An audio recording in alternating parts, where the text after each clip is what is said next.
The purpose of doing the electrofishing is so we can get a sample of the fish population, whether we're in a 50-acre small impoundment or out in a 50,000-acre reservoir. We can get a sample of a certain species very quickly and easily by electrofishing.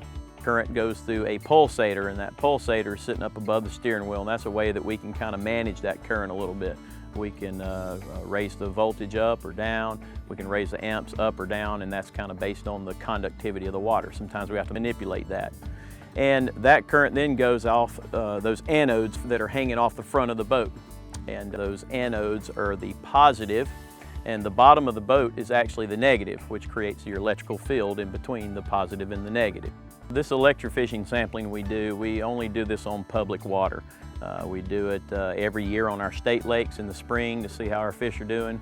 We'll do it on our reservoirs, sometimes every year, sometimes every 3 years, and we can see how they're reproducing, see how they're growing, and we can see if there's any kind of disease. It also helps us to monitor if there's some kind of exotic species that's in the system. We may pick them up while we're electrofishing. When we stun these fish, they come up to the surface and we can net them and we can look at them, and if we don't need to process the fish, we can return it to the lake. It'll be unharmed.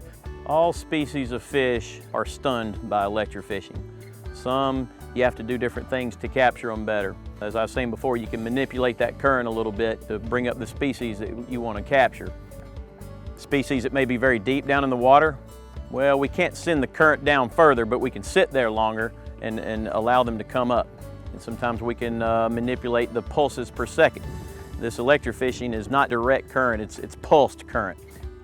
So when we get these fish, we get them back to the table to process. We'll measure the fish, we'll weigh the fish, and that tells us a lot about how it's growing. And then we're actually pulling the otoliths out of the head of the fish. It's a bone inside the cavity inside the head of the fish.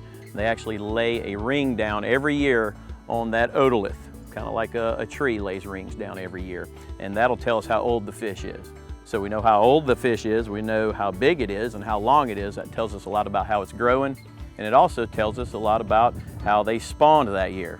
So the purpose of doing all this, of collecting this sample, is so that we can make decisions about how to regulate this fish population. Some of the regulations that we have on a body of water, like for example, creel limits, how many fish an angler can keep in a given day, or the size of the fish that they can take home. That's very important in managing the fish population and protecting certain sizes while allowing the harvest of other sizes of that species. And this electrofishing sample can tell us what we need to do.